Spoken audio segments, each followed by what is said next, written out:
Bienvenidos sean todos ustedes a esta nueva sesión, el cual vamos a titular Actuaciones reparatorias.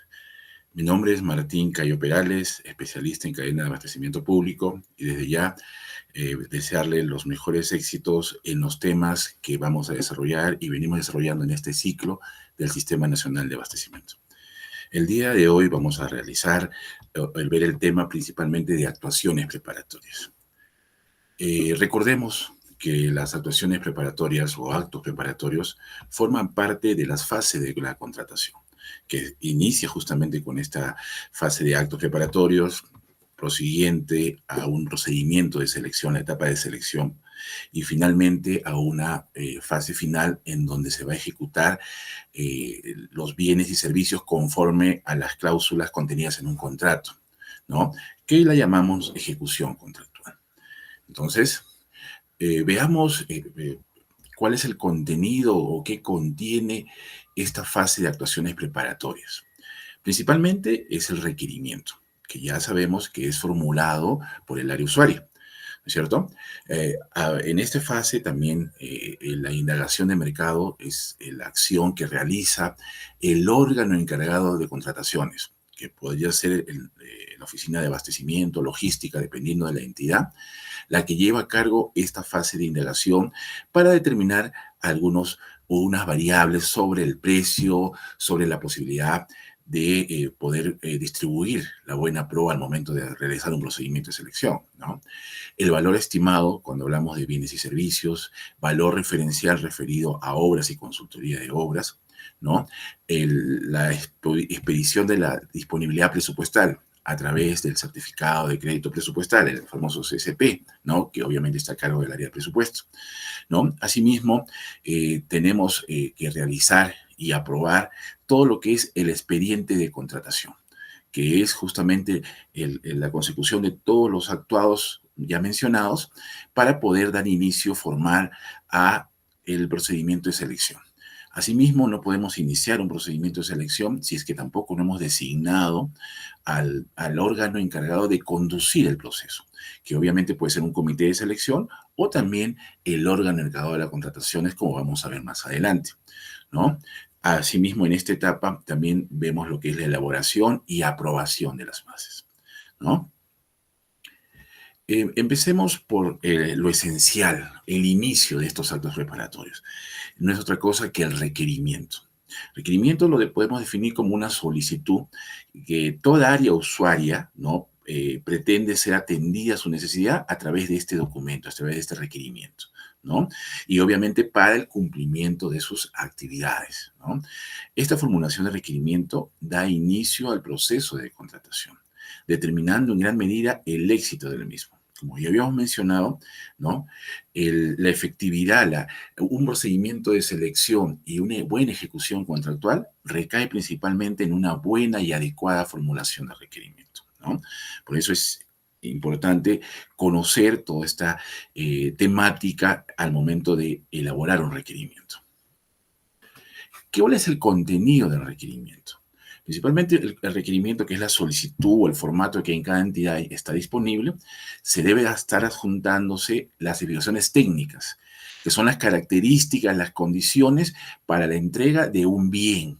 Cuando hablamos de que pretendemos adquirir un bien, estamos hablando de adjuntar especificaciones técnicas. Por el contrario, si queremos contratar un servicio, ahí tenemos que detallar las condiciones, las características del servicio, y esas especificaciones, esas condiciones, esas características toman el nombre de términos de referencia. ¿Qué pasa cuando queremos ejecutar un proyecto, una obra? Ahí obviamente vamos a tener el documento formal donde contiene todas esas características, que no es otra cosa que el expediente técnico de obra. Asimismo, adjuntado requerimiento a estas explicaciones, términos de referencia o al expediente técnico de obra, se debe de adjuntar los requisitos de calificación, ¿no? Que son justamente, son características, condiciones como la capacidad legal, ¿no? La capacidad técnica profesional o la experiencia del postor en la especialidad. Esto normalmente a veces en las áreas usuarias por desconocimiento no adjuntan o no detallan, ¿no? Pero sin embargo, estos requisitos van a garantizar que el postor que se está presentando, el ganador al momento que sea el proveedor ya seleccionado, garantice que dentro de su especialidad es la de entregar esos bienes o servicios, ¿no? ¿Cuántas veces a través de las noticias, hemos visto que de repente para la venta de un bien adecuado se presenta un proveedor que no es el rubro? No por decir, ¿no? Si voy a adquirir de repente alfombras, ¿no? Debería ser una empresa comercial relacionada, ¿no? Vemos que no se presenta de repente ningún especialista o ninguna empresa relacionada a ese rubro. Se presentan ferreterías, se presentan otro tipo de empresas, ¿no? Caso más sonado fue lo que hace unos meses encontramos en el Congreso, ¿no? Justamente en el tema de las alfombras, ¿no? Inclusive el proveedor seleccionado no tenía experiencia, ni siquiera tenía un local, ¿no? Entonces, estas condiciones, los requisitos de calificación, que vuelvo a repetir, deben ser propuestos por el área usuaria, básicamente van a garantizar una adecuada selección en el tema de la elaboración de requerimiento para determinar a un proveedor. ¿De acuerdo? Entonces, conociendo esto, vamos a continuar. Hay que mencionar también que todo este contenido de requerimiento lo encontramos tanto en la ley y como en el reglamento, específicamente en los artículos 29 y 49 del reglamento de la ley de contrataciones. La siguiente parte que también se da en las acciones preparatorias, la indagación de mercado. La indagación de mercado, obviamente, sabemos que está a cargo del órgano encargado de las contrataciones en cada entidad, ¿no? Esto para determinar el valor estimado. ¿Qué debe considerarse para esta indagación de mercado? Las expresiones técnicas, los términos de referencia y los requisitos de calificación, lo que ya hemos mencionado dentro del contenido del requerimiento, ¿no? En consultoría en general, el área usuaria proporciona componentes, rubros a través de una estructura para estimar el presupuesto global del servicio, ¿no? Que también debe ser brindado justamente por el área usuaria. ¿Qué debe contener una indagación de mercado? Principalmente criterios y metodología empleada, ¿no? ¿Qué condiciones se han efectuado para obtener esa indagación de mercado?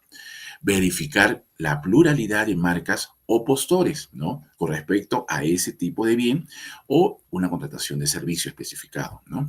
La posibilidad de distribuir la buena pro, que el ganador no sea un solo proveedor, sino puedan ser dos, debido a que no se cuenta con la cantidad estimada, producto de esta indagación de mercado que se ha determinado, ¿no? Que puede haber esa posibilidad. No estamos, digamos, al 100% ya afirmándolo. Es una indagación justamente la que estamos realizando. Entonces, es una posibilidad que se emplea justamente como resultado de la aplicación de la indagación de mercado.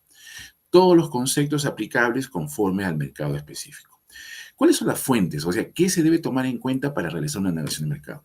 Normalmente lo que conocemos siempre son las cotizaciones, ¿no? Las famosas cotizaciones, los famosos presupuestos, ¿no? Que solicitamos a una casa comercial, a una empresa o una persona natural, en el caso de servicios, ¿no? Pero ¿qué sucede? No es la única fuente. ¿No? También podemos acceder a los portales, podemos entrar a los catálogos, a las páginas web donde contiene información. Esto también se considera una fuente, ¿no? Asimismo, los precios históricos de contrataciones del servicio similar, ¿no? Que se han realizado y que están de conocimiento público a través de la plataforma del SEACE, ¿no? Podemos referirnos a la búsqueda de procesos similares para tener una idea sobre ese precio en la adquisición de un bien o en la contratación de servicio, ¿no? Y finalmente, lo que es la estructura de costos, que es lo que el área usuaria va a determinar para ya definir cuál es el contenido de los profesionales, del tiempo de intervención, que es una guía para justamente completar esta secuencia de indagación de mercados en el caso de obras o servicios de consultoría. Finalmente, ¿qué permite obtener? Justamente ajustes al requerimiento, distribución de la buena pro y pluralidad de postores y marcas. En la distribución de la buena pro ya habíamos hablado, ¿no? Ya habíamos mencionado el tema de que podíamos determinar a través de esta indagación de mercado justamente que esa cantidad no puede ser administrada, no puede ser suministrada por un solo proveedor. Entonces, como nadie tiene en el mercado una empresa nunca completa, entonces se ve que juntando dos, tres, sí van a más completar el pedido o el requerimiento en la cantidad que han solicitado. Entonces, ahí se puede determinar que puede haber una distribución de la buena pro. Pluralidad de postores y marcas justamente determinar, ¿no? Que en el mercado existe más de una marca o si hay una sola marca que es la comercial, pero que vendan más de un postor, más de un proveedor. Y cuando hablamos ajuste al requerimiento, es que la indagación del mercado también puede determinar que, por ejemplo, el bien que estamos solicitando ya no esté en vigencia, ya no esté en el mercado, ¿no? De repente las condiciones tecnológicas han mejorado y justamente al aplicar la indagación del mercado determinamos eso. Entonces, ¿qué debería de determinarse? ¿Qué debería realizarse? Justamente con este informe, porque recordemos que la indagación de mercado va a cristalizarse, va a finalizar en un informe técnico en el cual indicará, pues, ¿no? Que ese requerimiento de ese bien o ese servicio no está de acuerdo al mercado, no se encuentra en el mercado, tomando en cuenta para poder ser modificado por el área usuaria, ¿no? Reestructurado o cambiado o actualizado con uno que arroje justamente esta indagación de mercado. Montos de la contratación. Aquí hablamos de dos valores. Cuando nos referimos a bienes y servicios para la contratación, es un valor estimado. Toma el nombre del valor estimado, que se obtiene prácticamente de la indagación del mercado. ¿Cuál es la característica de este valor estimado? Que el monto no se publica en las bases ni se visualiza en el SEAS. ¿Qué quiere decir? Que no es público el valor estimado cuando se quiere contratar bienes y servicios. Esto en referencia a que, si queremos tratar de entender la norma por qué se refiere, es que muchas veces cuando nosotros obteníamos el valor referencial, que antes se llamaba así, prácticamente teníamos un valor, todos los que se presentaban, todos los postores, cotizaban o presentaban su oferta directamente casi por el mismo monto, ¿no? Entonces, no había una competencia solamente por decimales, por céntimos al momento de adjudicar, ¿no? Entonces, entiendo yo que ahora, por ser un valor no público, ¿no? En el caso, vuelvo a repetir, de bienes y servicios, puede dar la opción a que el postor obtenga una oferta mejor, ¿no? En beneficio siempre de la entidad, ¿no? Tratando de entender la normativa con respecto a ese valor no público, cuando es valor estimado, ¿no? La oferta, ¿cuándo puede ser rechazada? Cuando se acredita un incumplimiento o cuando supera la disponibilidad presupuestal. Recordemos que todas las contrataciones se financian o se sustentan con una disponibilidad presupuestal. Cuando este monto estimado, este valor estimado, no está acorde, podría generarse una solicitud si hay una condición de ampliar esa certificación. Pero en algunos casos, como no hay disponibilidad, puede ser rechazada esa oferta, ¿no? Ahora hablemos del valor referencial, que es el valor obtenido y que se emplea y toma el nombre de valor referencial cuando nos referimos a obras y consultoría de obras. Obras, obviamente sabemos que es una ejecución de una obra, de un proyecto, ya sea de educación, de salud, de carreteras, de transportes, ¿no? O saneamiento. Esa es una obra, la ejecución física, ¿no? De esa estructura o las estructuras. Pero cuando hablamos de consultoría de obra, nos estamos refiriendo a la elaboración de un expediente técnico, a la supervisión, ¿no? De la ejecución de una obra y finalmente también es una consultoría de obra la supervisión de la elaboración de un expediente técnico. Esos tres tipos se caracterizan o se denominan consultoría de obra porque están relacionadas directamente a una ejecución de obra. Entonces, cuando se dé el tema de una contratación para una obra o una consultoría de obra, básicamente va a tomar el nombre de valor referencial, ¿no? Aquí vamos a tener una antigüedad no mayor a 9 meses, ¿de acuerdo? O sea, este presupuesto analítico, este presupuesto de obra, sí se tiene que actualizar conforme al valor del mercado. Por eso es que no debe ser antiguo, no debe tener una mayor antigüedad de 9 meses, ¿no?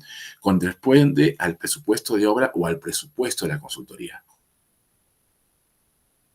El monto aquí puede ser público o puede ser reservado, ¿no? Aquí ya valdría, la norma da esa posibilidad, pero si queremos asegurar la participación, es por eso que normalmente este tipo de procedimientos, cuando se refieren a obras y consultoría de obras, siempre es de carácter público el valor, ¿no? El valor referencial. Sin embargo, también la norma establece que pudiera ser reservado, ¿no? Aquí hay que entender algo también. Cuando hablamos reservado, es porque cualquier ciudadano, el postor, no lo va a conocer, o sea, no tiene a la vista las condiciones, cuál es el valor que se ha determinado para, para esa obra, ¿no? Pero, sin embargo, las personas que obviamente trabajan en el equipo del OEC, órgano de contrataciones, el que registra en el SEACE, sí va a estar el valor ahí indicado, ¿no? Solamente que no es de carácter público para los participantes ni para el público en general. ¿De acuerdo? Las ofertas por debajo del 90% del valor referencial o que excedan en más del 10% serán rechazadas automáticamente. Aquí sí, como ya es de carácter público el valor referencial, básicamente se determina ese rechazo si es que supera esos límites, tanto cuando son menores o cuando son mayores. Determinación del valor referencial cuando hablamos de ejecución de obras. Hablemos un poco más sobre este tema, ¿no? En la ejecución de obra, el monto establecido es el valor que se toma, es con respecto al presupuesto establecido en el expediente técnico, ¿no? Debe haber una indagación de mercado solo para algunos precios unitarios de cada partido o su partida, ¿no? Pero no vamos a hacer una indagación de mercado por todo el expediente, porque justamente el expediente ya contiene toda esa información. Podemos hacerlo a los partidas que están dentro del expediente técnico, ¿no? El presupuesto debe estar suscrito por los consultores y los servidores que participan en elaboración y elaboración de la aprobación del expediente técnico. Cuando nos referimos a consultoría de obras, que ya hemos mencionado, a qué llamamos consultoría de obras, ¿no? Es el área usuaria la que proporciona los componentes o los rubros a través de una estructura que permite al OEC determinar el presupuesto de la consultoría para luego interactuar con el mercado, ¿no? El presupuesto de consultoría de obra detalla los costos directos, gastos generales, fijos, variables y la unidad y los plazos y condiciones, ¿no? Hay que indicar que el presupuesto de obra o consultoría de obra incluye de por sí todos los tributos, seguros, transportes, inspecciones, pruebas, seguridad en el trabajo y los costos laborables respecto a la legislación vigente, así como cualquier otro concepto que pueda ser aplicable y que pueda incidir en el presupuesto. Entonces, este es un ejemplo de una estructura de costos, ¿no? Por ejemplo, el servicio de consultoría, ¿no? Para la elaboración del estudio a nivel de perfil del mejoramiento de la seguridad de la represa Tinajones, ¿no? Esta estructura de costos nos va a dar referida qué especialistas, primero, qué especialistas van a participar en este estudio, ¿no? Un jefe de estudio, un especialista en geología, un especialista en instrumentación, un especialista en seguridad, ¿no? ¿Cuál es el número de profesionales que necesitamos? ¿Cuál es su participación? Quiere decir, ¿cuántos meses vamos a contar con los servicios de estos profesionales? ¿Y cuánto es su remuneración mensual? Y así tenemos un subtotal referente a los meses multiplicado por el costo mensual. Asimismo, también debemos señalar en esa estructura todo lo que es gastos generales, que son los útiles de oficina, el alquiler de equipos y la utilidad que viene a ser el 20%. Así se justifica esta estructura de costos al momento de determinar una presentación de una oferta ante un procedimiento de selección, ¿no? Y también forma parte para el detalle al momento de la indagación de mercado, contar justamente con esta estructura de costos. Hablemos ahora sobre el expediente de contratación. Si bien es cierto, el expediente de contratación es un conjunto de documentos que respaldan la contratación, este se inicia con el requerimiento, ¿de acuerdo? No va a culminar con la aprobación del comité, no va a culminar con la aprobación de las bases. Este expediente de contratación va a estar abierto, se va a alimentar físicamente de toda la documentación hasta el cumplimiento de las obligaciones contractuales. ¿Qué quiere decir? Hasta la culminación de la fase de ejecución contractual. Entonces, ¿de quién es responsabilidad mantener actualizado, ordenado y en perfecto estado de conservación este expediente de contratación? Es justamente la oficina de OS, órgano encargado de contrataciones, que puede ser la oficina de abastecimiento, puede ser la oficina de logística, como ya hemos mencionado, ¿no? Esta responsabilidad radica en que va a remitirlo para su aprobación, que debe ser por un ente superior, ¿no? Y su custodia, salvo cuando no tenga el comité. Hay que entender que el expediente de contratación es todo el historial de esa contratación, del requerimiento, cómo se aprobó, cómo se hizo la indagación de mercado, cómo se hizo la aprobación del expediente y todo eso. Entonces, en algún momento, el comité puede requerir este expediente de contratación para tomar alguna información clave dentro del proceso. Entonces, básicamente, esta responsabilidad del OS es que debe remitirlo al área correspondiente, al comité, pero también debe ser regresado para su conservación. ¿De acuerdo? Porque una vez que el comité culmine con sus funciones, esta información, este documento o este expediente va a regresar formalmente para su archivo y preservación, ¿no? Asimismo, ¿qué interactúa con este expediente de contratación? Todas las demás áreas que intervengan en este cumplimiento de todas las obligaciones que realiza. Por ejemplo, las actuaciones relevantes que se han realizado, ¿no? Dentro del proceso, los comprobantes de pago que se han realizado, ¿no? Una copia de los comprobantes de pago, resultado de solución de controversias de tener el caso, entre otros. Entonces, todo esto, como les digo, es un archivo, es una historia, ¿no? Así como tenemos una historia clínica nosotros desde que nacemos, ¿no? Hasta el final de nuestros días, igual es el expediente de contratación, desde el inicio con el requerimiento hasta el cumplimiento de las obligaciones contractuales, ¿ya? Cuando hay un procedimiento de selección que se declara desierto, ¿no? La siguiente convocatoria requiere contar con una nueva aprobación del expediente de contratación.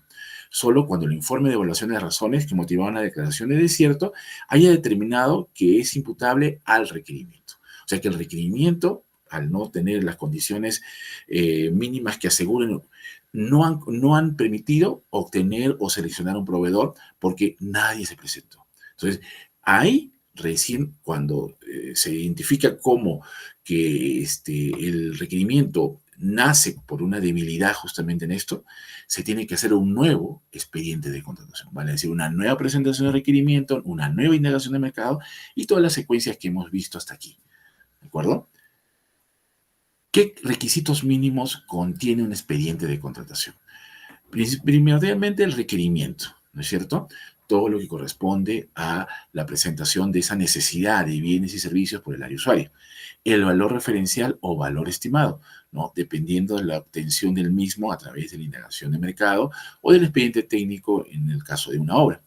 La disponibilidad presupuestal, que es aprobada y todos estos documentos que conforman el expediente de contratación como mínimo, ¿ah? Pueden ver más documentos, es aprobado por el titular de entidad u órgano competente por delegación. Como ya hemos mencionado anteriormente, las delegaciones pueden ser dadas del titular hacia otro funcionario, ¿no? Hay delegaciones que se pueden dar y otras delegaciones no. Esta es una de ellas, ¿no? La aprobación del expediente de contratación, que normalmente recae en el área de administración, ¿no? De cada entidad. Hablemos sobre los sistemas de contratación. Estoy seguro que en alguna oportunidad hemos escuchado o hemos oído hablar del término suma alzada. Cuando realizamos un sistema de contratación por suma alzada, cuando el monto fijo cuando el monto es fijo y el plazo es exacto, ya está identificado, es un determinado plazo. Si tenemos estas condiciones, el sistema de contratación es a suma alzada. ¿De acuerdo?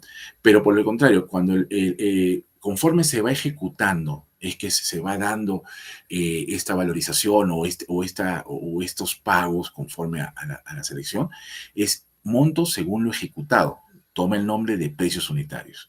¿De acuerdo? Cuando hacemos un esquema mixto, cuando tiene ambos de los dos, ¿no? Cuando la magnitud y la cantidad no está definida, ¿no? Precio unitario, y lo define tanto las obras y servicios, ¿no? Esto por la misma coyuntura o característica de esa ejecución de una obra o de un servicio que no está ahí plenamente identificado, ¿no?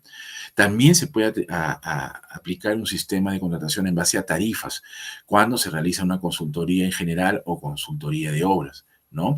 En base a porcentajes cuando son servicios de cobranza y recuperaciones, ¿no? Y un sistema de contratación en base a honorario fijo y comisión de éxito cuando son por servicios propiamente. Eso en aplicación del artículo 35 del reglamento de la ley de contrataciones, ¿no? Ahora hablemos de la modalidad de contratación. Cuando mencionamos que es una modalidad de contratación llave en mano, cuando se realizan varias prestaciones, ¿no? Que son consideradas integrales, que pueden abarcar construcción, equipamiento, por una normativa nueva de la ley de contrataciones, se ha incluido el tema de mobiliario y montaje hasta la puesta en servicio de una obra. En bienes comprenden la adquisición e instalación de los bienes. Un ejemplo de llave en mano es cuando de repente queremos adquirir un equipo y no solamente adquirir el equipo, sino que esté ya puesto en funcionamiento, ¿no es cierto? Ahí hablaríamos de más de un objeto de contratación, principalmente el equipo, ¿no? Y otro el servicio de instalación y acondicionamiento. De repente, un ejemplo práctico que siempre aplicamos es el tema de los tomógrafos. Los tomógrafos son equipos complejos, ¿no es cierto? Y son de gran tamaño, ¿no es cierto? Entonces, ¿qué mejor que la empresa que sea seleccionada para, uno, saber las dimensiones que debe conectar, que debe ser instalado, las características deben ser instaladas? Entonces, a esa modalidad de contratación le llamamos llave en mano. Cuando se va a adquirir ese tomógrafo y se va a poner en funcionamiento a través de las pruebas, a través de la condicionación, todo a cargo del mismo proveedor seleccionado, ¿no? A eso se le llamamos llave en mano. ¿Por qué? Porque lo va a dejar en funcionamiento ese servicio o ese equipo o esa obra, en el caso de equipamiento también que se puede aplicar, ¿no? Cuando hablamos sobre un concurso oferta, cuando el postor está a cargo de la elaboración del expediente y también de la ejecución de la obra, ¿no? A eso le denominamos un concurso oferta.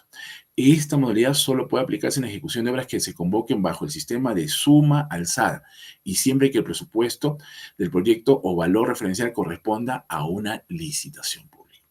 Se puede aplicar esta modalidad en base a esas condiciones. No, aquí partimos de cero, ¿no? Cuando hablamos de un concurso de oferta es porque no tenemos un expediente técnico. Normalmente, todas las obras que se ejecutan parten de un expediente técnico, pero acá, bajo esta modalidad, no la tenemos.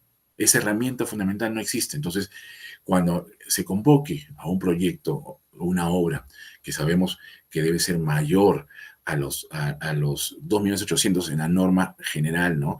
Pero ahora por este dispositivo superior a un valor de licitación que es mayor a 10 millones en la actualidad, básicamente tendría que contarse con esta condición, ¿no?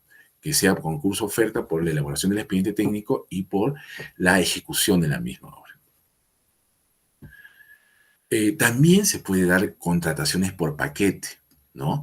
Estas contrataciones por paquete puede la entidad agruparlas, ¿no? En base al objeto de la contratación, cuando son varios bienes, varios servicios en general, o consultorías distintos pero vinculados entre sí, considerando que la contratación conjunta es más eficiente que efectuar contrataciones por separado, ¿no? Puede contratar por paquete la ejecución de obras de similar naturaleza, ¿no? Cuya contratación en conjunto resulte más eficiente para el Estado en términos de calidad, precio y sobre todo tiempo, ¿no? Frente a la contratación independiente, ¿no? Las entidades suscriben un contrato por cada obra incluida en el paquete. Eso es condición básica, ¿no? Aquí podríamos determinar, ¿no?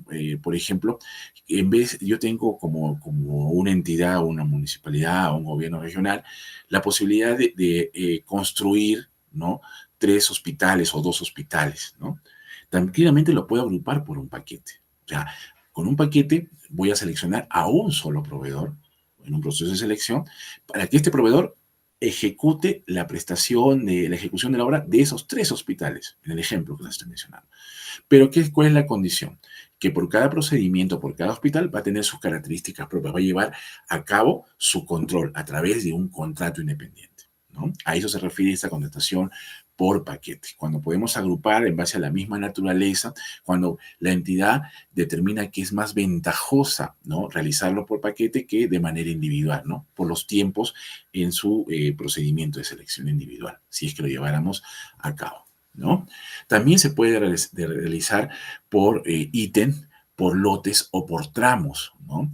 La entidad puede realizar un procedimiento de selección según relación de ítem para contratar bienes, servicios en general, consultorías y obras distintas, pero están vinculadas entre sí, porque son para una misma finalidad o parten de una misma actividad, ¿no?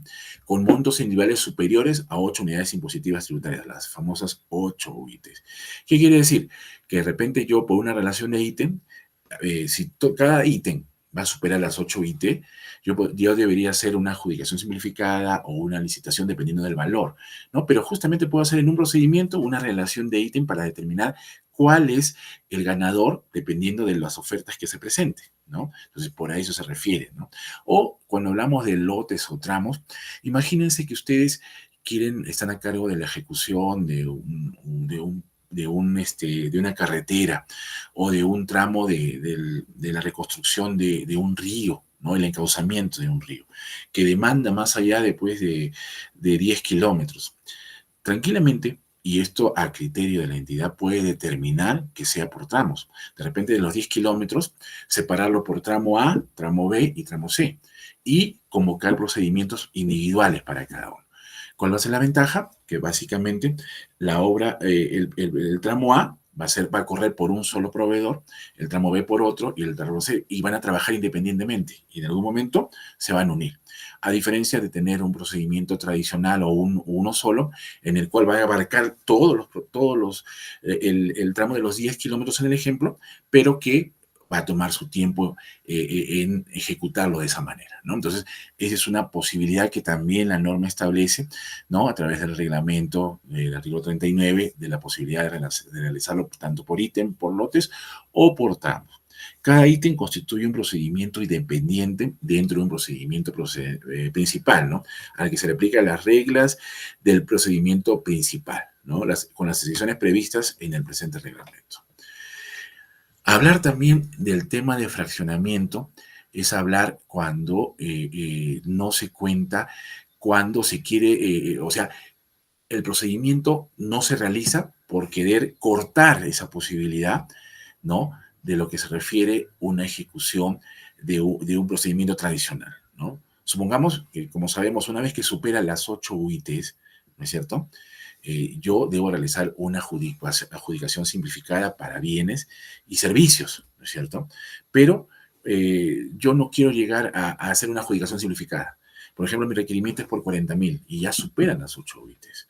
Entonces, básicamente, yo reajusto mi requerimiento y trato de evitar que se realice ese procedimiento. Y lo bajo ya no por 40.000, sino por 30.000. ¿No es cierto? Entonces, ahí yo estoy haciendo que se evite el procedimiento de selección. ¿Por qué? Porque estoy presentando un corte o un impedimento para la realización. A eso se le llama fraccionamiento, ¿no? Eso hay que tener mucho cuidado porque normalmente este fraccionamiento recaía en el tema de las personas, del área de abastecimiento, el área de logística, ¿no? Pero hoy en día, con la modificación de la norma, también abarca al área de usuaria como responsable de un fraccionamiento y a las áreas relacionadas con la correcta planificación de los recursos, ¿no? Aquí corresponde un deslinde de responsabilidad cuando corresponda a esta figura, ¿no? En el tema del fraccionamiento. ¿Y cuándo no se incurre en fraccionamiento? Cuando obviamente no se cuenta con los recursos disponibles suficientes para realizar una contratación completa o por lo posterior surja una necesidad imprevisible a lo programado, ¿no? Que no estaba inicialmente consignada en la programación. En el ejemplo, los temas de salud y educación son muy frecuentes, ¿no? Todos parten de un presupuesto institucional, pero a medida de que se va avanzando el año, reciben nuevas transferencias, nuevos recursos, ya sea del Ministerio de Economía o transferencias autorizadas por el mismo Minedo, por el mismo sector, ¿no? MINSA, Minedo. Entonces, obliga, uno, a incrementar ese presupuesto. Y con lo consiguiente, ese presupuesto está destinado para adquirir nuevos bienes y nuevos servicios, que de repente ya se realizaron en su oportunidad, porque estas transferencias las recibo en junio, en julio, cuando ya hice un procedimiento en abril, en febrero, ¿no? Entonces, aquí lo que ocurre principalmente es esa condición, ¿no? Tener la verificación, la posibilidad, ¿no? De poder no ser considerado como ofrecimiento porque los recursos nunca estuvieron disponibles desde el inicio, ¿no? Fue motivo de un nuevo incremento, ¿no? Asimismo, debemos mencionar que no constituye fraccionamiento cuando la contratación se realiza a través de los catálogos electrónicos de acuerdo marco, que justamente es una modalidad muy especial, ¿no? Y una modalidad que se aplica también cuando son bienes que se encuentran justamente dentro de estos catálogos electrónicos de acuerdo marco. Hablemos de la disponibilidad presupuestaria, ¿no? Que sabemos se debe solicitar una vez determinado el valor referencial o el valor estimado, ¿de acuerdo? Esta disponibilidad presupuestaria, ¿no? La podemos tomar en dos documentos. O uno, que es la certificación de crédito presupuestario, como ya mencionado, abreviado el CCP, ¿no? O la previsión presupuestaria, que es el documento que garantiza que los recursos están disponibles, pero no en el ejercicio. En el ejercicio es justamente, los recursos están disponibles en el ejercicio, entonces tienes que expedir la solicitud, el certificado de crédito presupuestario. Pero si estamos hablando de recursos contra presupuestos siguientes, ahí el documento ya es una previsión presupuestal, ¿no? Que también es un requisito para poder convocar un procedimiento de selección, ¿no? Al igual que el CSP, ¿no? Este requisito es indispensable porque si no es bajo sanción de nulidad, ¿no? Contar con una certificación de crédito presupuestario o en el caso de una previsión presupuestal. ¿Cuándo aplicamos ambos? En el ejemplo, supongamos que estamos en el mes de este mes estamos en octubre, por decir, y yo hago un proceso de selección cuya ejecución contractual, o sea, lo que va a demandar que me entreguen el bien o la presten el servicio, solamente son 20 días, ¿de acuerdo?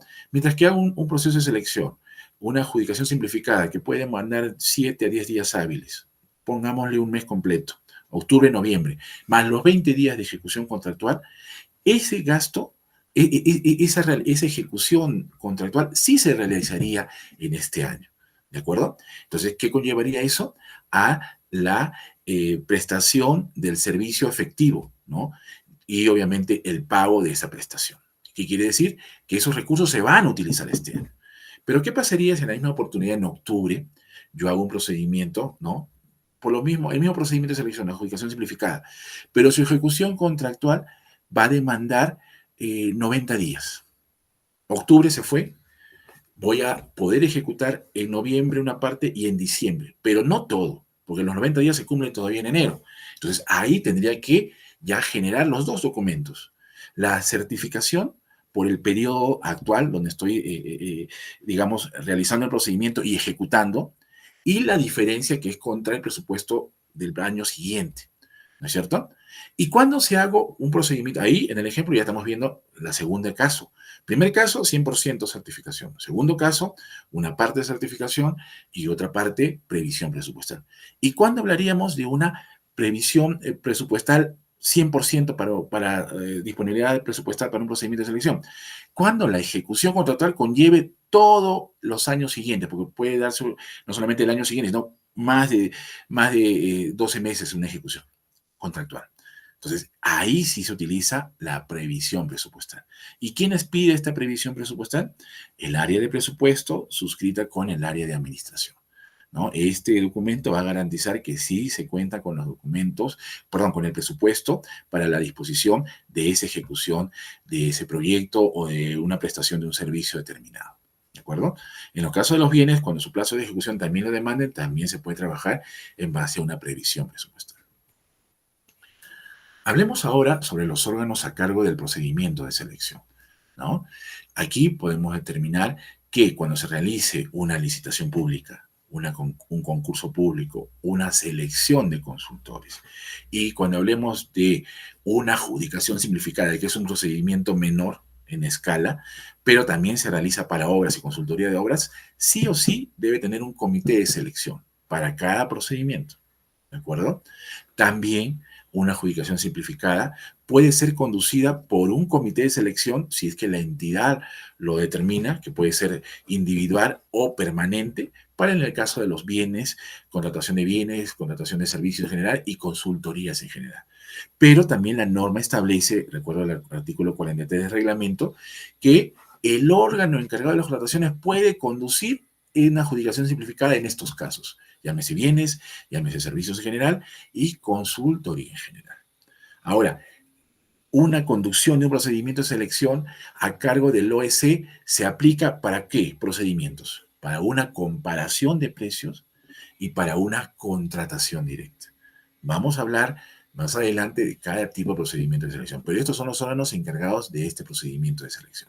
Puede ser los comités de selección, van a la redundancia, u el órgano encargado de las contrataciones, dependiendo de cada procedimiento de selección. ¿Ya? ¿Quién es el comité de selección? El comité de selección básicamente es un órgano colegiado, ¿no? Encargado de seleccionar al proveedor, ¿no? Que brinde los bienes, servicios y obras requeridos por el área usuaria a través de determinada contratación. Es designado por el titular de la entidad, que también puede ser delegado esta facultad hacia otro funcionario, ¿no? Que puede ser un gerente municipal, un gerente regional, un gerente de administración, Y obviamente esa designación es por escrito, ¿no? Donde se indican titulares y suplentes y principalmente y se identifica al presidente de este comité, porque son 3 miembros, ¿no? Normalmente cuando estamos hablando de bienes, ¿no? Normalmente está integrado o conformado el comité por un miembro que tenga conocimiento en el objeto de la convocatoria, ¿de acuerdo? Eh, Miembros del OEC, ¿no? Que tiene que ser un representante del OEC, puede ser el jefe de abastecimiento, puede ser el jefe de adquisiciones, pero que sea representante del órgano encargado de las contrataciones. Y un tercer miembro que puede ser de ambos o no, indistintamente, ¿no? Esta conformación se aplica para bienes y para servicios, ¿de acuerdo? Servicios en general. Pero ¿qué pasa cuando hablamos de obras propiamente? Obras, consultoría de obras y consultorías en general.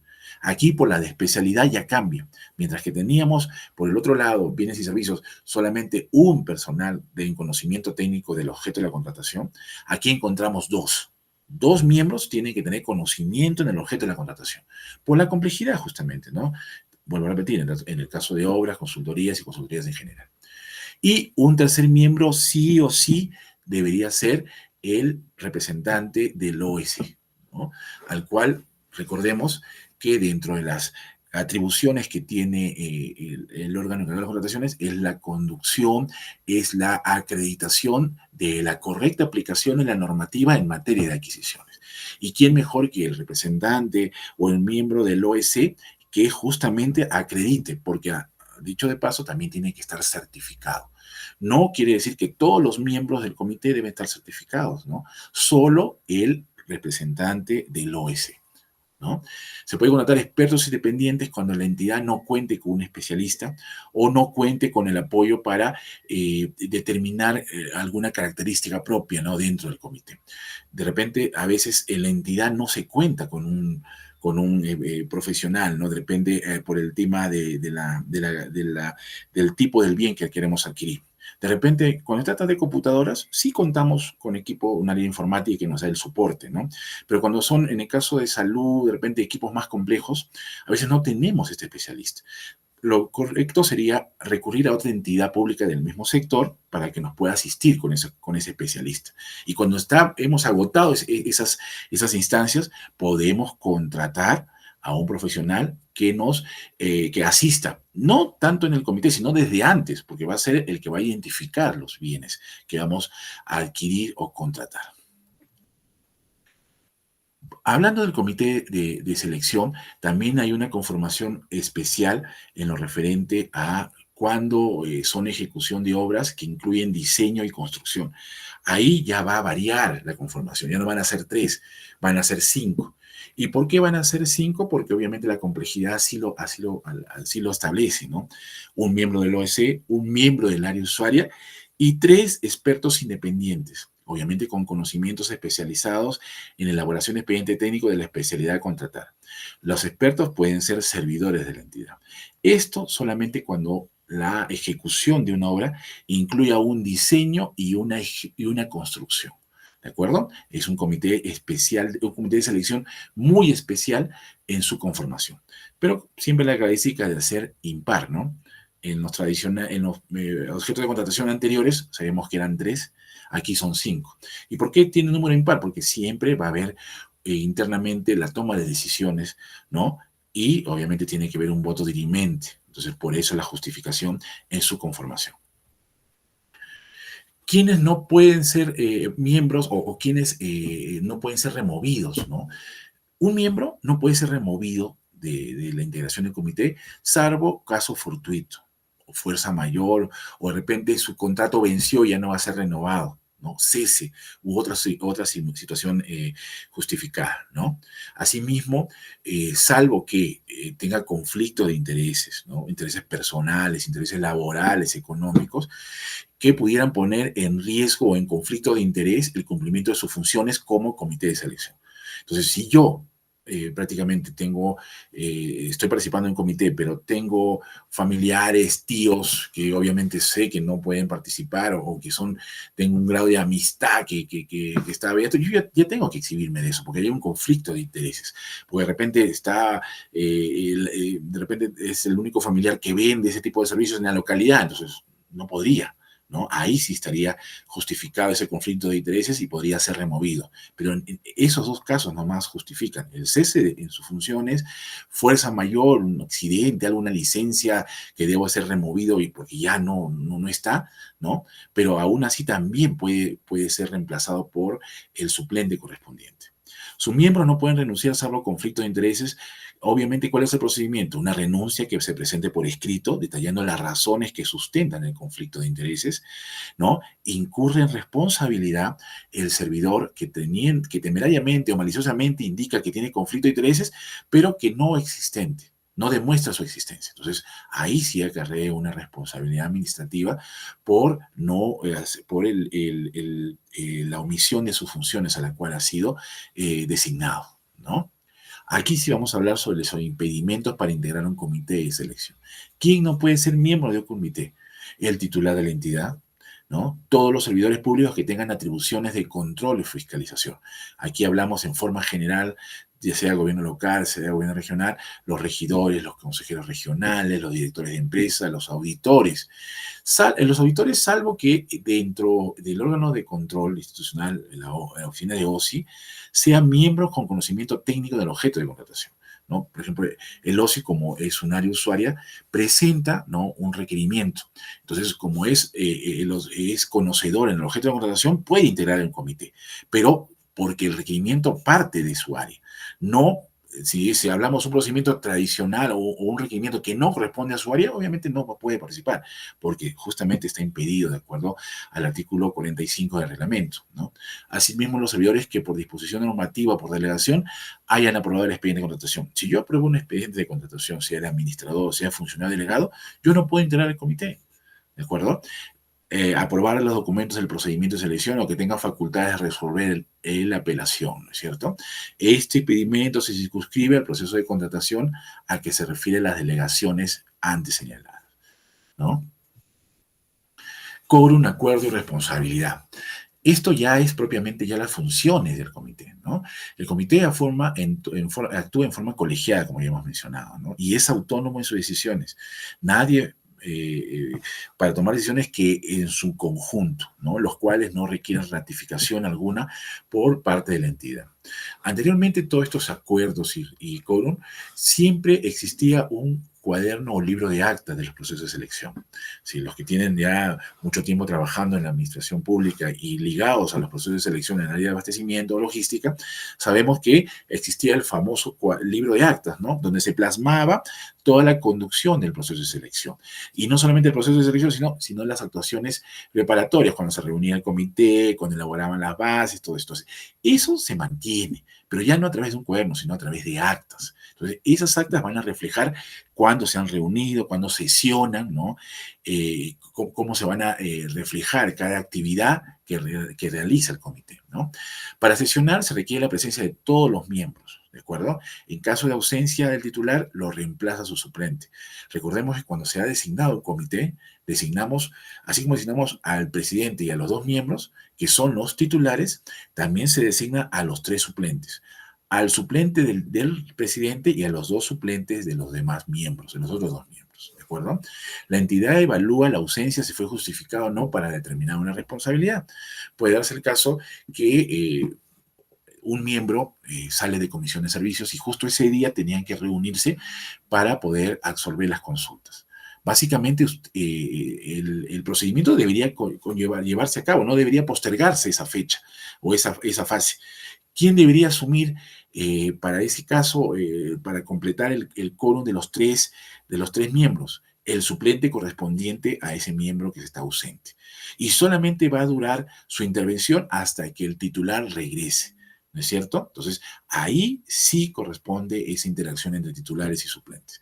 Para adoptar acuerdos, solamente son dos condiciones. Uno, por unanimidad, cuando los tres toman una misma posición, ¿no es cierto? Es unánime los votos, ¿no? O mayoría. Aquí hay mayoría simple. Si son 3 miembros, los votos de 2 miembros hacen mayoría. A eso se refiere, mayoría simple. No hay abstención. Aquí no hay sí o no o me abstengo. No hay abstención. Lo que sí puede haber es un acuerdo que figuren las actas en votaciones que se incorporan al expediente de contratación. ¿Recuerdan el expediente de contratación? Pues bien, este expediente de contratación también se va a alimentar de esas actas que se suscritan cada vez que hay votaciones, que hay reunión del comité en las fases que les corresponden, ¿no? El miembro puede solicitar que se incorpore al expediente o documento utilizando para fundamentar su voto discrepante. Supongamos que 2 miembros están de acuerdo con la aplicación o la recepción de un documento, pero el tercero no. Entonces, el tercero obviamente no está de acuerdo. 2 a favor y 1 en contra. El que está en contra puede argumentar, ¿no? O puede sustentar el porqué de su negación. Y para eso puedas juntar una norma o un documento que acredite ese sustento, ¿no? Entonces, ahí hay que determinar que si ha haber alguna responsabilidad en el comité y ha sesionado de esa manera, el que se ha abstenido de una manera documentada, ¿no? Y los va a reflejar en el acta, ya no es solidario todo el comité, solo a los que obviamente han sustentado ese voto discrepante, ¿no? Por eso decimos que la responsabilidad es solidaria en todos sus integrantes, salvo el voto discrepante en aquellos casos donde se pueda dar, ¿de acuerdo? ¿Cuáles son los riesgos en el comité de selección? ¿Qué normalmente encontramos en esta figura de las sesiones, de la conformación del comité de selección? Principalmente la obligación de encontrarse certificado por el OCE. Aquí no exigimos que los 3 miembros sean certificados por el OCE. La certificación del OCE, vamos a verlo más adelante, también es la obligación o es la acreditación que el organismo supervisor de contrataciones del Estado acredita que este personal que trabaja en una OS está, digamos, con conocimientos técnicos de niveles aceptables para que trabaje dentro del OS. Esta certificación aplica para todos los servidores, funcionarios que trabajan en el órgano encargado de las contrataciones, oficina de logística, oficina de abastecimiento. Entonces, a veces, cuando hemos visto casos de análisis ya profundo, vemos que el miembro que corresponde al OS no se encuentra certificado. Y obviamente ahí es un riesgo, porque al no encontrarse certificado no está acreditando que tenga la capacidad técnica para conducir o ayudar técnicamente a los demás miembros a escoger o aplicar la norma en materia de contrataciones. ¿No es cierto? Otro riesgo es el que el comité de selección esté integrado por personal contratado bajo locación de servicios. Eso también lo hemos visto mucho en casos de diversas entidades, ¿no? A veces la forma de contratación no es por CAS, no es por un contrato determinado. Estos 2 tipos de contratos que he mencionado sí generan una relación vinculante con la entidad. Pero cuando la entidad contrata o presta o cuenta con servicios bajo el tema de locación, no es un vínculo de laboral. Por eso es que ahí hay un riesgo, ¿no? Yo no podría integrar un comité bajo locación de servicios a no ser que dentro de mi perfil, de mi término de referencia requiero para la contratación de personal, indique que las labores a desarrollar es integrar comité de selección. Ahí sí, un locador podría estar integrando un comité de selección bajo esas condiciones. Por las siguientes, si no está dentro de su perfil, dentro de sus términos de referencia, ahí sí habría un riesgo enorme al momento de que puedan desconocer todos los procedimientos actuados, ¿no? Porque no había una responsabilidad al no estar vinculante, un vínculo laboral directo con la entidad, ¿no? Miembros del comité de selección no cumplen con el perfil para su designación, ¿no es cierto? A veces sabemos que por la premura no toman en cuenta los perfiles exigidos, ¿no? ¿Qué miembro debe tener conocimiento del objeto de la contratación? ¿Qué miembro puede tener conformar el comité como representante del OEC, ¿no? Y designamos personas que no están dentro del perfil, ya sea para bienes o para servicios en general, servicios de consultoría, perdón, o de obras. Entonces, ahí también es un riesgo, ¿no? Cuando no identificamos que las personas cumplan con el perfil designado, ¿no? O establecido para su designación. Y finalmente, el comité de selección, integrado por servidores públicos impedidos, inhabilitados o sancionados. En la práctica también hemos visto casos similares cuando este comité de selección ha sido integrado por personal que de repente están inhabilitados, ¿no? Trabajan de una entidad, se va a otra entidad a trabajar y de repente ya, como tiene experiencia por su perfil, lo convocan para formar parte de un comité. Pero no se han tomado en cuenta que este persona se encuentra inhabilitado y esa inhabilitación no abarca para la entidad, abarca para todo el sector público. Entonces, tener en cuenta al momento de conformar o estos comités de selección. Bien, hasta aquí hemos llegado a esta primera parte correspondiente a las actuaciones preparatorias. Espero que estos alcances hayan sido los más específicos para ustedes, para tener una idea qué encierra todo este tema de las actuaciones preparatorias. Seguidamente vamos a entrar a la problemática en la elaboración de requerimientos. ¿Qué problemas comunes encontramos básicamente en la elaboración de requerimientos? Vamos a partir de 4 problemas fundamentales. El primero, la elaboración defectuosa de requerimientos, ¿no? Cuando no identificamos plenamente qué es lo que queremos, ¿no? Una inexistente planificación en las contrataciones. Vamos a recordar un poco de las sesiones anteriores, cómo nace la planificación de las contrataciones. No es que comenzamos ahora en base a una ejecución de unos bienes este año, cuando el año anterior ya debemos prever qué es lo que requerimos, ¿no es cierto? Desconocimiento del marco normativo de las contrataciones también es un problema identificado en este tema de las contrataciones del Estado, ¿no? Porque por más que yo no sea especialista en contrataciones, yo debo de saber por mi valor estimado, por mi valor referencial, qué tiempo va a demandar el procedimiento que voy a convocar o qué procedimiento se va a llevar a cabo para la contratación de ese bien o de ese servicio o de esa ejecución de esa obra. Y por último, lo que ya hemos mencionado, los requerimientos fraccionados, ¿no? Esos son los principales 4 problemas que hemos identificado y queremos detallarles brevemente en esta sesión. Cuando hablamos de elaboración defectuosa de requerimientos, principalmente nos referimos a que las ejecuciones técnicas o términos de referencia en el caso de servicios estén incompletos. Cuando están incompletos, obviamente no podemos determinar con precisión cuáles son las características o cuáles son los tipos de las condiciones para prestar un servicio, ¿no? Esto también encontramos cuando un requerimiento hace mención a una contratación no clara o hace mención a marcas, ¿no? Esto también es una mala elaboración de un requerimiento porque ya está defectuosa, ya origina un inconveniente y obviamente va a ser devuelto por el área de abastecimiento, al área de logística, al área usuaria para su corrección, porque no podemos hacer, cuando hacemos un requerimiento, hacer uso o mención de marcas. ¿De acuerdo? También hemos visto una descripción imprecisa del bien o servicio a contratar, cuando no específicamente detallamos lo que queremos. Lo podemos ver a continuación en esta gráfica que mostramos, ¿no? Por decir, este primer gráfico indica lo que quiso requerir el área usuario, ¿no? Si yo mis palabras las traslado a una imagen, yo quiero ese tipo de servicio, ¿no? Que me construyan ese tipo de columpio de 3 asientos o una escalera, como lo quiero identificar, pero así lo plasmo, eso es lo que quiero requerir, ¿ya? En el ejemplo, en la secuencia. En el segundo caso, ese mismo, lo que yo quiero requerir, no lo expreso en mis documentos, plasmo de una manera diferente. No es tan clara mi presentación de ese requerimiento. Y se entendería de esa manera, ¿no? Que de repente está cortado, está dentro del árbol, ese columpio o ese sustento de escalera, ¿no? Por el tercero, con esa información que recibe el área de abastecimiento o el área logística, lo cotiza. Y lo cotiza de esa manera, por decir, de esa forma, que ya estamos viendo es diferente al anterior y diferente a lo que quiso requerir el área usuario. Finalmente, cuando se cotiza, ¿qué hace? Lo que el proveedor entregó.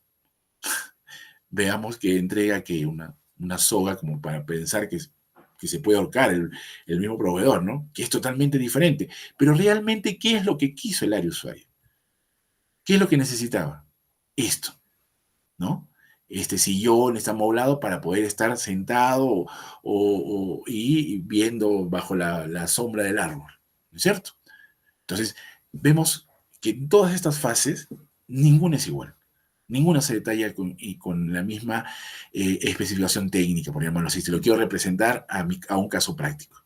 Entonces, lo que queremos es eso, que desde que nazca el requerimiento sea tan claro y preciso que lo que queremos se plasme en los documentos, que no haya variación entre mi idea o mi necesidad y lo que yo presento como documentos. Que esos documentos sean los mismos que generen para que pueda cotizar el área de abastecimiento, pueda generar un procedimiento de selección y que finalmente el proveedor cumpla con entregarme lo que yo he requerido. ¿No es cierto? ¿Por qué? Porque obviamente pues es lo mismo, ¿no? Es lo mismo que yo necesito desde el inicio, no que va a ser modificado en el transcurso de cada fase. Y lo que el usuario necesitaba es lo que realmente yo necesito para el cumplimiento de mis actividades. Aquí podemos mencionar al área usuaria como la dependencia cuyas necesidades pretende ser atendidas para determinada contratación. El área usuaria asume la verificación técnica de las anotaciones efectuando a su requerimiento para su conformidad.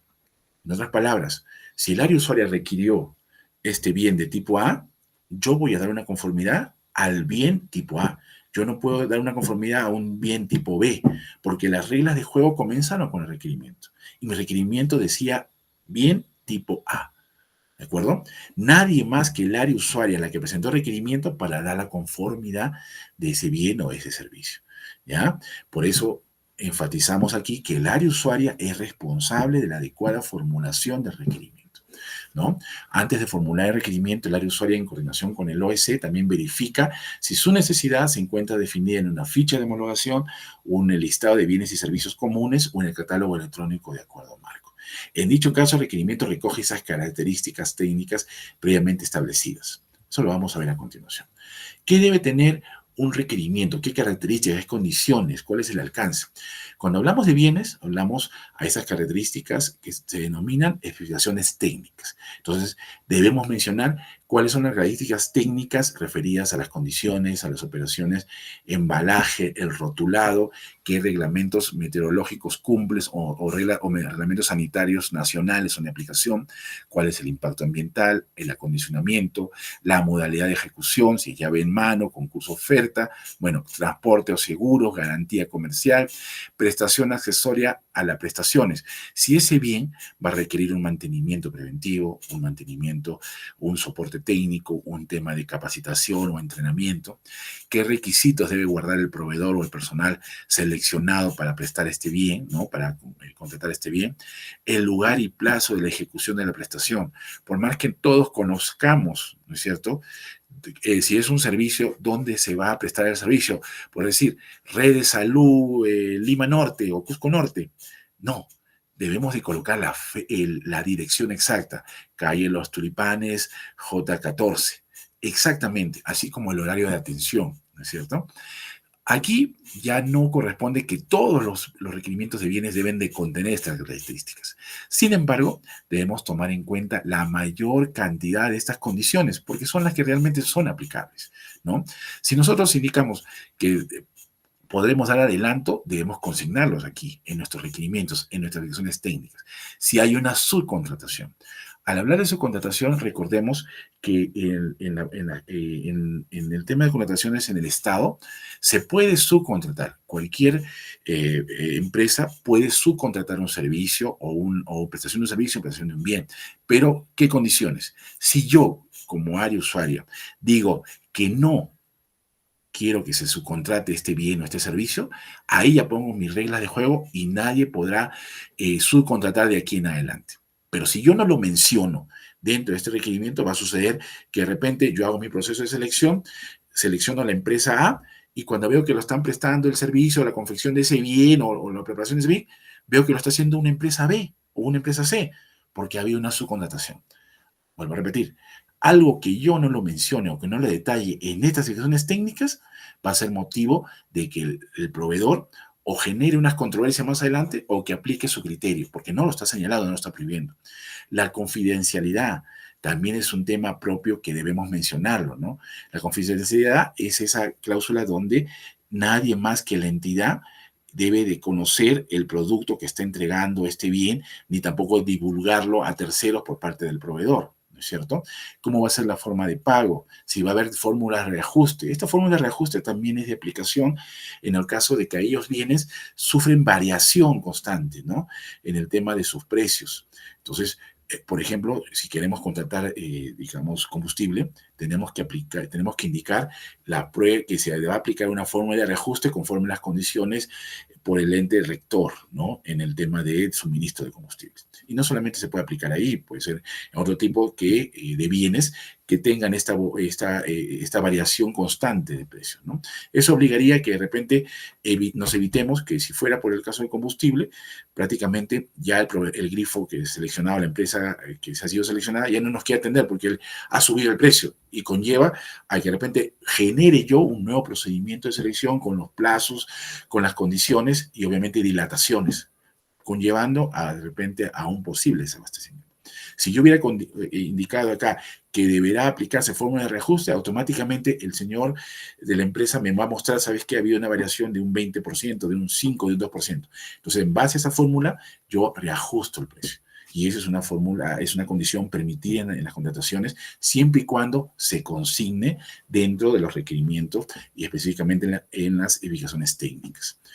También algo que debo mencionar son los requisitos de calificación, ya hemos hablado, ¿no? ¿Qué condiciones deben guardar para tener una capacidad legal? Si la representación legal del RUC está dentro del rubro que yo estoy adquiriendo, ¿no? Yo no le voy a pedir a una persona que me entrega material de escritorio a alguien que vende ferreterías, equipos de ferretería o equipos agrícolas, ¿no? O sea, tiene que estar en el rubro. Si yo no lo menciono, vamos a encontrar esas características, ¿no? Y finalmente, los anexos. Algo muy importante que, como les dije, o como vieron ustedes en la gráfica de los arbolitos, ¿no? De ese columpio o esa escalera que quería generar, qué mejor que un croquis, un mapa o un plano que detalle, o una foto o un catálogo que detalle cómo es el bien que yo requiero, que lo que esté plasmado en mi requerimiento se afiance en esa imagen, en ese gráfico, ya sea, por ejemplo, supongamos que una silla, ¿no? Una mesa que quiero adquirir. ¿Cómo debe ser la mesa? ¿Cuánto de altura, cuánto de largo, cuánto de ancho? Entonces, no basta solamente reflejarlo ahí, sino complementarlo con los anexos. De igual manera, en el tema de los requerimientos de servicios, los famosos TDRs. Estos requerimientos de servicios deben estar adjuntados con los términos de referencia. Aquí vamos a hablar sobre las actividades, qué actividades van a conllevar la realización de ese servicio, cuál es el procedimiento, si se requiere un plan de trabajo o no para este tipo de servicio, recursos a ser provistos por el proveedor, recursos y facilidades a ser provistos por la entidad. Aquí hay que detallar algo. Si yo de repente quiero un servicio de reparación y ese servicio de reparación quiero que se realice dentro de la entidad, que no se lo lleve a su taller, porque su taller de repente me cambian piezas o yo tengo que tener un personal ahí verificado, yo tengo que indicar en este punto recursos a ser provistos o facilidades a ser provistas por la entidad que yo te dispondré, si quiero una reparación, dispondré de un ambiente adecuado y una supervisión para verificar el cumplimiento de ese servicio. Tengo que indicarlo yo en ese requerimiento. Yo no puedo obviar este punto porque de repente está sobreentendido que no, lo va a hacer en el patio o lo va a hacer como verá cómo lo hace, ¿no? Entonces, no. Esas condiciones deben estar reflejadas tanto por la parte de la entidad como por la parte del proveedor. ¿Qué debe entregar el proveedor? ¿Cuáles son las condiciones o los recursos materiales, humanos que deben ser prestados o que van a incluir dentro de ese servicio? Impacto ambiental, que si aplica unos tipos de seguros, unas prestaciones accesorias a la prestación, en el caso de mantenimiento preventivo, soporte técnico, requerimientos del proveedor, los requisitos del proveedor, el perfil, la formación académica. Ya hemos mencionado también el lugar y plazo de prestación, los resultados esperados que se espera obtener con la prestación de este servicio, otras obligaciones del contratista, si contempla adelantos, si contempla una subcontratación o no. Vuelvo a repetir, si no mencionan este punto, no se permite la subcontratación en la prestación de este servicio, podrán ser susceptibles a que el proveedor pueda subcontratar.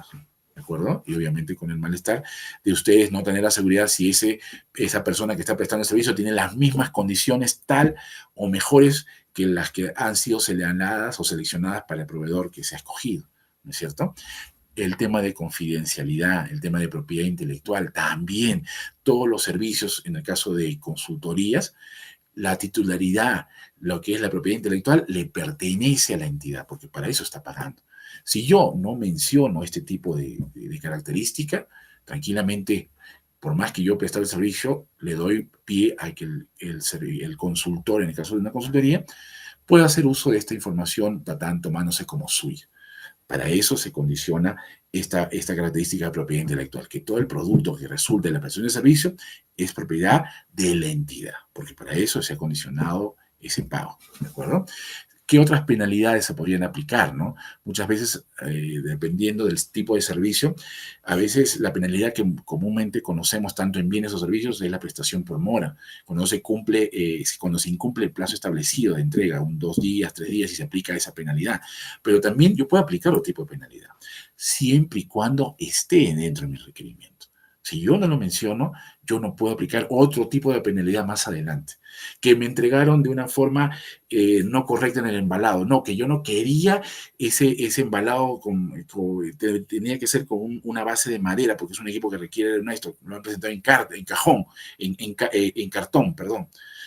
Si eso yo no lo he consignado dentro de mis opciones técnicas o términos de referencia, yo no puedo reclamarlo más adelante ni exigirlo. Con lo referente, ahí tendríamos ya un tema de controversias y dilataciones en la entrega de ese bien o la prestación de servicio, ¿no? Y finalmente los anexos también que deben de consignarse. Algo muy importante que también me estoy salteando de repente es la forma de pago. Cuando hacemos consultorías, principalmente, una consultoría es un estudio, es un trabajo especializado a cargo de un consultor cuando es una consultoría individual, o cuando es una consultoría en general cuando interviene más de un especialista, ¿no?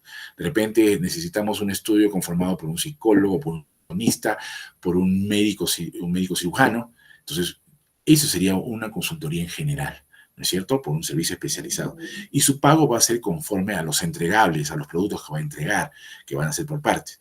De repente, en los casos que también nos ha tocado ver, hay una gran diferencia entre una relación de entrega de productos con la forma de pago. De repente, en algunos casos hemos visto que a la presentación de un plan de trabajo le están asignando un valor superior al 20%, al 30%, cuando en realidad ni siquiera debería ser un pago correspondiente a la entrega de ese plan de trabajo. ¿Por qué? Porque solamente son las condiciones en las cuales señala cómo se va a desarrollar. O por el contrario, se centran el pago mayor en los primeros entregables, dejando el último pago un porcentaje de un 20 y un 30%.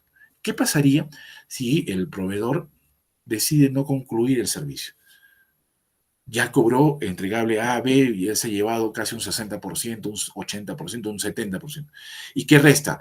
Un 30%, justamente para el último entregable, que es lo que a la entidad, al área usuaria le interesa. No le interesan los entregables parciales, le interesa el resultado final, que es el último entregable. Entonces, a eso queremos llegar, que esa forma de pago sea proporcional de acuerdo a la importancia y la condición que la misma entidad necesita, ¿no? Que es el producto final, ¿de acuerdo? Herramientas de apoyo. Podemos mencionar estas herramientas que el mismo órgano rector, a través de la Dirección General de Abastecimiento y el órgano supervisor de las contrataciones del Estado, pone a disposición, ¿no? Tanto para la formulación de direcciones técnicas como para la contratación de servicios, ¿no? Guía para las contrataciones de bienes o montos menores a 8 UITs, ¿no? Tablero de requisitos de calificación y factores de evaluación.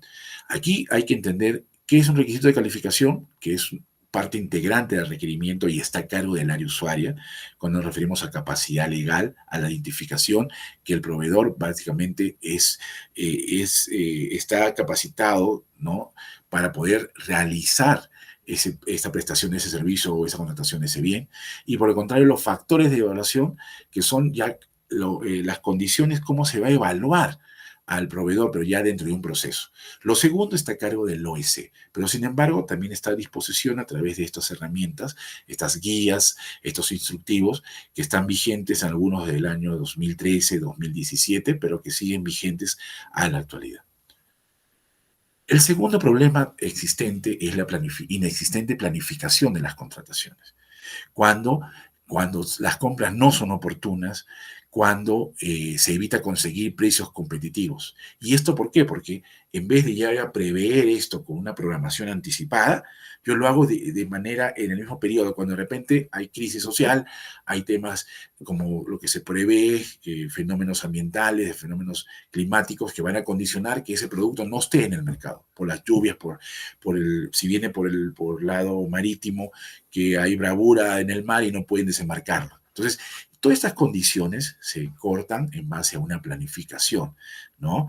Obviamente todo esto va a originar que no se cumplan con los objetivos estratégicos. Pero ¿de dónde parte la contratación? Recordemos, hemos hablado del plan operativo institucional, ¿no? En el cual vamos a tener las actividades para cumplir esas actividades operativas, a cumplir de acuerdo a los objetivos estratégicos que encontramos en el PEI, Plan Estratégico Institucional, y para eso, para cumplir esas actividades operativas que vienen de esos objetivos, necesitamos los bienes y servicios, los cuales debemos incluirlos en nuestro cuadro de necesidades, que ya hemos visto forma parte de la programación multianual de bienes y servicios y obras, en el caso de aquellas entidades que ejecutan obras por contrata, ¿no? Entonces, finalizamos con el área usuaria. El área usuaria va a ser el que va a colaborar en la planificación de las contrataciones, va a consolidar el cuadro de necesidades, ¿no? Valoriza la contratación, para el cual consolidar necesidades va a consolidar y valorizar las contrataciones de bienes y servicios conjuntamente con el orden en las contrataciones. Y para el PAC, para el momento de elaborar el plan anual de contrataciones, va a determinar el monto estimado de las mismas, ¿no? Un tercer problema en el caso de las contrataciones es el desconocimiento del marco normativo de las contrataciones. Aquí hay que ser enfáticos en referirnos a que no todos conocemos el marco normativo de las contrataciones. No todos sabemos los más de 200 artículos que puede contener el reglamento de la ley de contrataciones. Aquí lo que nosotros debemos conocer básicamente es la esencia de la norma. Si ese procedimiento, si mi valor de ese bien supera las 8 UITs, obviamente tengo que hacer un procedimiento de selección que puede variar de una adjudicación simplificada a una licitación pública. Una adjudicación simplificada se puede desarrollar de 7 a 10 días hábiles, mientras que una licitación o concurso público, que es el procedimiento de mayor escala, puede demandar hasta 3 meses. Entonces, yo como área usuaria, que yo requiero ese bien o servicio, debo de saber cuánto va a demandar ese proceso de contratación. Y para eso es un tercer problema, ¿no? Que los procedimientos aplicables de acuerdo a la ley 30225, ley vigente de ley de contrataciones, sean de conocimientos para el área usuaria, tanto en el objeto de contratación como los topes que se actualizan anualmente, ¿no? El área SOMA no toma en cuenta los plazos de duración para cada tipo de proceso de selección. Como ya lo he referido, este punto también hace referencia a que si yo ya sé cuánto va a demandar un procedimiento de selección, ya, ese bien va a estar disponible. Si estamos, por decir, en febrero y dura 3 meses un procedimiento de selección que ya se ha convocado, ya. Entonces, febrero, marzo, abril, mayo, ese bien recién va a estar disponible a partir del mes de junio o julio. Entonces, yo ya debo saber eso. ¿Por qué? Porque no puedo obviar esa normativa. Y por el contrario, si veo que ese bien en junio ya no lo necesito, tengo que realizar las gestiones como área usuaria para que se vea una modalidad de contrato diferente al tradicional, ya sea por una contratación directa, que también vamos a mencionarlo más adelante. Y la entidad, ¿no? Conocer que se debe considerar los plazos establecidos en las directivas o lineamientos internos vigentes. En muchas de las entidades públicas existe una normatividad legal interna, ¿no? En la cual establece cuál es el procedimiento para las contrataciones menores a 8 UITs, cuánto demanda una indagación de mercado. Esas condiciones deben ser conocidas por el área usuaria de cada entidad, a fin de saber cuánto va a demorarse en la atención de ese requerimiento o en la preparación de las actuaciones preparatorias para recién convocar un procedimiento de selección. El marco normativo, ya lo hemos visto anteriormente, es la Ley 30225, Ley de Contrataciones del Estado, y su reglamento, el Decreto Supremo 350 del 2015, ambos vigentes y aplicables a partir del 2016, ¿no? Como ya hemos visto, este marco normativo sufre variaciones constantes que pueden ser de carácter permanente, como algunos de tipo temporal. En el caso de temporal, básicamente es las relacionadas a los que indica determinado párrafo. Recordemos lo que se aplicaba el año anterior. en el año 2022. En el año 2022 se permitía contratar sin aplicar la ley de contrataciones hasta 9 UITs, pero solamente tuvo vigencia hasta el 31 de diciembre.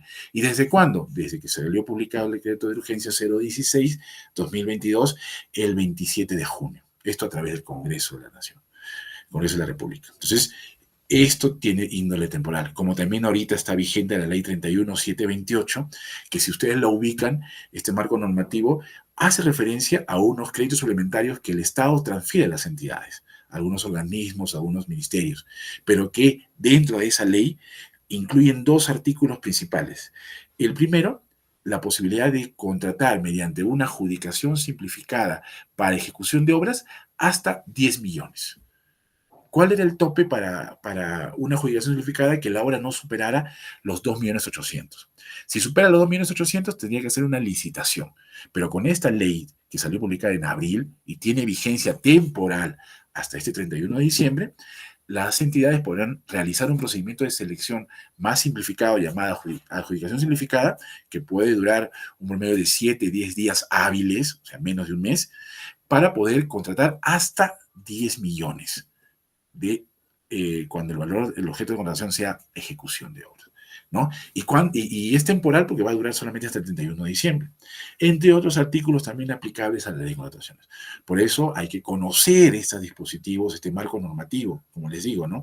Y qué origina esta problemática cuando no conocemos estos alcances que siempre el Estado nos sorprende por la coyuntura, por la crisis económica que atravesamos, ¿no? Actualmente.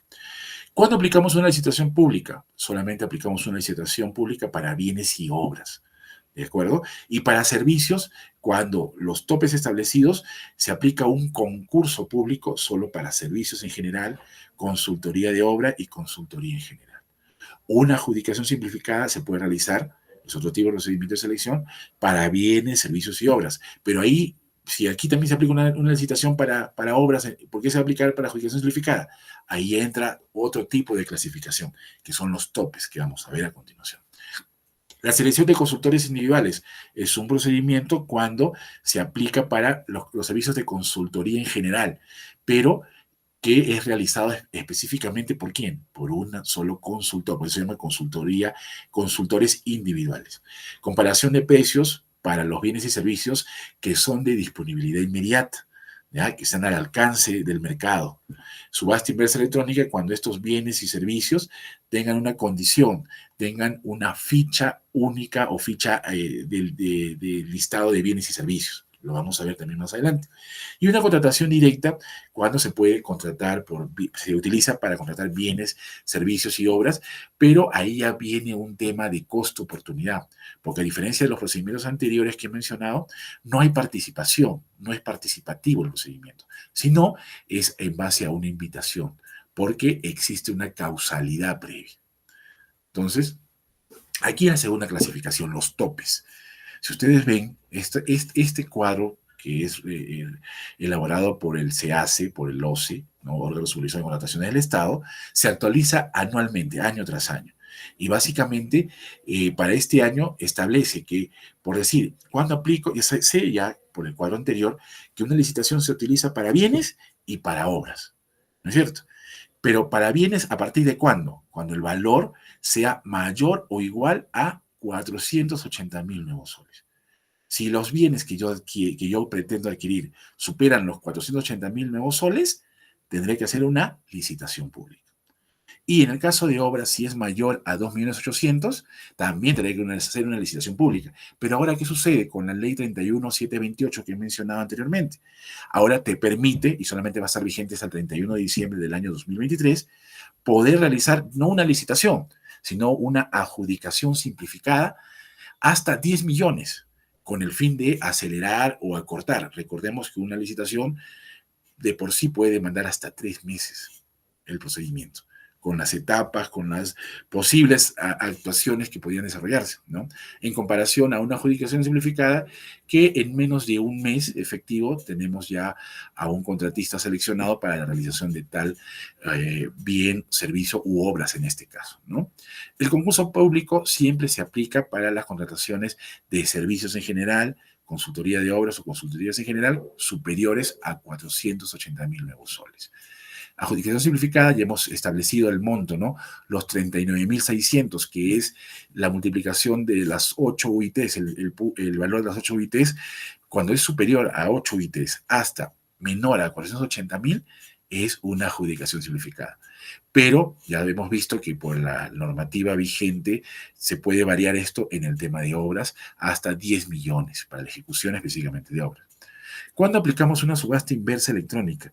Siempre aplicamos una subasta inversa para las contrataciones mayores a 8 UITs. Siempre. Pero no hay un límite superior. ¿Por qué? Porque podemos adquirir por subasta inversa hasta 10 millones, 15 millones, 1 millón, pero siempre partiendo superior al importe de las 8 UITs. Lo mismo sucede con la selección de consultores individuales. Aquí sí hay un tope, desde mayor a las 8 UITs hasta 60.000 nuevos soles. ¿No es cierto? Hasta ese importe puedo yo contratar o seleccionar a un consultor individual. Va a ser una consultoría en general, pero realizada por un consultor. ¿No es cierto? Comparación de precios. Aquí también tenemos un tope, es 15 UITs. 15 UITs son en este año 74.250. Quiere decir que yo puedo utilizar la comparación de precios para bienes y servicios siempre y cuando no exceda de las 15 UITs. En el año vigente, 74.250. Finalmente, la contratación directa tampoco hay un tope superior, parte de los montos mayores a 8 UITs, 39.600, y aquí hay un procedimiento, un tipo de procedimiento especial que básicamente se realiza para el concurso de proyectos arquitectónicos, que sea superior a 480.000 nuevos soles, pero esto es cuando es una consultoría de obras para el diseño de elaboración de proyectos arquitectónicos, ¿no? Ese es un tipo de especial que este año recién ha salido o lo ha determinado el órgano rector a través del órgano supervisor de contrataciones del Estado. Las fases de contratación, bueno, ya le hemos mencionado, ¿no? Todo lo que se refiere a actuaciones preparatorias, ¿no? Todo lo que se refiere a selección propiamente y ejecución contractual. Básicamente son los procedimientos que establecen qué pasos o qué actividades contiene cada tipo de fase. Ya hemos visto las soluciones preparatorias, las hemos desarrollado anteriormente, la selección, que es justamente los procedimientos quienes intervienen, y finalmente la parte de ejecución contractual. Hablar de los procedimientos de selección es hablar de una licitación pública, como ya hemos mencionado, que solamente se aplica para bienes y obras. Y solamente, para que tengan una idea, el plazo de la presentación de ofertas no puede ser menor de 22 días hábiles entre su convocatoria y la presentación de ofertas. Si yo reviso un calendario, 22 días hábiles solo es un día, un mes nada más. Es un mes prácticamente.